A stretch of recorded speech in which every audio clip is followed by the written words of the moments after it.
এই গণহত্যাটা ওয়ার্ল্ডের নিকৃষ্ট একটি গণহত্যা। আমাদের যদি স্বার্থ এবং শক্তি থাকতো সেই জিহাদের মধ্যে সর্বাপেক্ষা সর্বাগে আমরা থাকতাম। এরকম মানে গণহত্যা আর দেখি নাই। ট্রাম্প জড়িত আছে, নেতানিয়াহু জড়িত আছে, তাদের প্রতি প্রত্যেকটা মুসলিম কান্ট্রি এবং মুসলিম কান্ট্রি ছাড়া যে কান্ট্রিগুলো আছে সেই কান্ট্রিগুলো যাতে সঠিক পদক্ষেপ গ্রহণ করে। এই বিশ্ববাসী আসলে স্তম্ভিত, কিন্তু আশ্চর্যের বিষয় আমাদের মুসলিম বিশ্বের লিডাররা মানে এত নীরব কেন? ফ্রি ফিলিস্তিন, no work no school, strike for only Gaza. তো আজকে 7ই এপ্রিল সারা ওয়ার্ল্ড ব্যাপী যে হত্যা পালিত হচ্ছে একটাই কারণ, যে নিকৃষ্ট গণহত্যা চলছে ফিলিস্তিনি। গাজা আমাদের মুসলমান ভাই বোনদের যেভাবে নিকৃষ্টভাবে হত্যা করছে ইসরায়েলি ডেভিলরা, সেই গণহত্যার তীব্র প্রতিবাদে আজকে সারা ওয়ার্ল্ড ব্যাপী যে প্রতিবাদ এবং বিক্ষোভ মিছিল অনুষ্ঠিত হচ্ছে। আমাদের যদি স্বার্থ এবং শক্তি থাকতো সেই জিহাদের মধ্যে সর্বাপেক্ষা সর্বাগে আমরা থাকতাম। আজকে আমরা দুর্বল, তার জন্য আমরা আকাশের দিকে তাকিয়ে আছি আল্লাহর সাহায্যের জন্য, তাছাড়া আমাদের কাছে কোনো কিছুই নয়। তারপরেও আমি বলবো আরবদের বিবেক কখন নাড়া দিবে, আরব কখন আমাদের দিকে তাকাবে, আরব কখন এই মুসলিম বিশ্বের দিকে তাকাবে, এই মুসলিম বিশ্ব কখনো পিছিয়ে যাবে না, তাদের সাথে আল্লাহ আছে, ইনশাআল্লাহ ফিলিস্তিনের জয় হবে। সমগ্র বিশ্বের মুসলমান আজকে আনাচে কানাচে বিশ্বের সব জায়গায় নির্যাতিত মুসলমান সব এক হয়েছে এই জায়নবাদী ইসরায়েলিদের বিরুদ্ধে। আজ আমাদের ফিলিস্তিনের মা বোন, ফিলিস্তিনের ভাই বোনেরা তাদের নিজ জন্মভূমি থেকে তাদেরকে বিতাড়িত করার জন্য জঘন্য ষড়যন্ত্রে লিপ্ত হয়েছে জাতিসংঘের আশ্রয়ে। আমরা তার তীব্র নিন্দা জানাচ্ছি। বাংলাদেশের আপামর জনসাধারণ, তৌহিদি জনতা, ধর্ম বর্ণ নির্বিশেষে সবাই আজকে একটা প্ল্যাটফর্মে চলে আসছে এই জায়নবাদী ইহুদিবাদীদের ষড়যন্ত্রের বিরুদ্ধে। আমরা সবাই বিশ্বের সব মুসলিম ভাই বোন সবাই একাট্টা হয়েছে। তারই আলোকে আজকের এই প্রতিবাদ, এই মিছিল।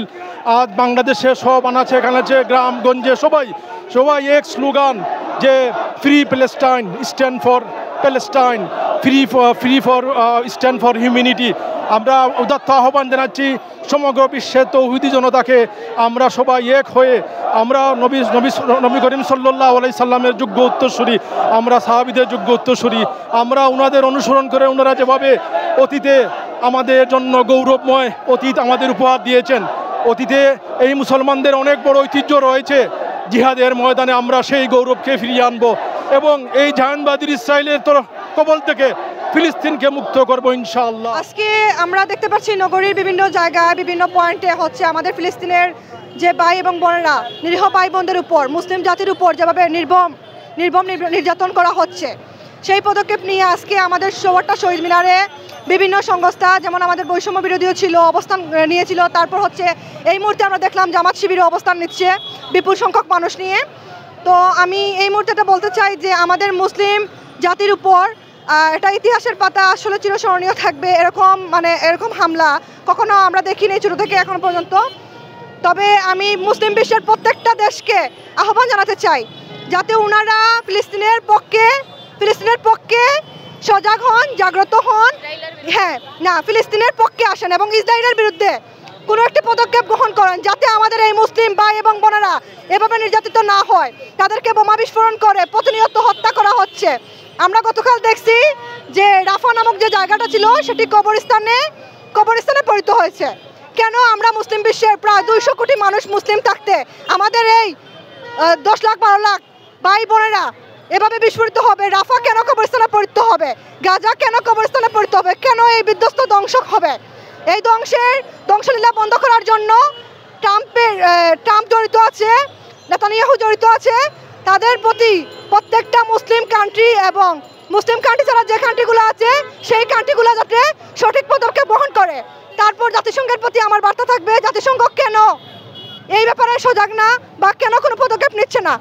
আমরা অবস্থান করব যতদিন পর্যন্ত ফিলিস্তিনের যুদ্ধবিরতি না হচ্ছে, ফিলিস্তিন স্বাধীন না হচ্ছে, ততদিন পর্যন্ত ততদিন পর্যন্ত আমরা আমাদের কর্মসূচি চালিয়ে যাব। প্রয়োজন হলে আমরা যদি শহীদ হইও এতেও আমাদের কোনো আন্তর্জাতিক নিয়ম ভঙ্গ করে ইসরায়েল ফিলিস্তিন বাহিনী মাজলুম ফিলিস্তিনিদের উপর যে হত্যা করেছে, আমরা জাতিসংঘের কাছে সেই বিচার চাই। আমি দেশ বিদেশের মানুষদেরকে আহ্বান করব যাতে ইসরায়েলের সব পণ্য বয়কট করা হয়। ফিলিস্তিন জিন্দাবাদ, ইনকালাব জিন্দাবাদ। এই গণহত্যাটা ওয়ার্ল্ডের নিকৃষ্ট একটি গণহত্যা। এটা বন্ধ হওয়ার জন্য আমরা তীব্র প্রতিবাদ জানাচ্ছি। আমাদের ভাই বোনদের যেভাবে মারা হচ্ছে, আমরা এটার জন্য প্রতিবাদ করতেছি। অ্যান্ড যারাই দেখতেছেন, ওয়ার্ল্ডে যারাই আছেন, প্লিজ এগুলো স্টপ করেন এবং আমাদের সাথে প্রতিবাদ করেন যে এতজন মানুষকে মারা হচ্ছে। এখনও বিশ্ববাসী অনেক আছে যারা এখনও চুপ, মানে কথা বলতেছে না, political power and everything. But যদি আপনার হিউম্যানিটি বেজার থাকে তাহলে আপনারা কথা বলবেন এবং আমাদের সাথে প্রতিবাদ। ইতিহাসে এরকম মানে গণহত্যা আর দেখি নাই। আমার মানে বুঝবার পর এরকম গণহত্যার আমি দেখি নাই। বিশ্ববাসী আসলে স্তম্ভিত। কিন্তু আশ্চর্যের বিষয়, আমাদের মুসলিম বিশ্বের লিডাররা মানে এত নীরব কেন, সেটাই আশ্চর্যের বিষয়। সেক্ষেত্রে কি করতে হবে? আমাদের যে আমরা সাধারণ মুসলিম আছি, আমাদের জেগে উঠতে হবে। আমাদের যার যার জায়গায় থেকে আমাদের যতটুকু সম্ভব আমরা চেষ্টা করব মানে ফিলিস্তিনের এই হত্যাকাণ্ড মানে মুক্তি পাওয়ার জন্য। আমরা দোয়া করব আল্লাহর কাছে। প্লাস আমরা এইভাবে ইসরায়েলি যে পণ্যগুলো আছে, ইসরায়েলি পণ্য বয়কট করার মাধ্যমে আমরা এগিয়ে আসব, যাতে তারা ফিলিস্তিনির বিপক্ষে যে বোমাবাজি করে, এই বোমাবাজি থেকে আমরা রক্ষা পেতে পারি।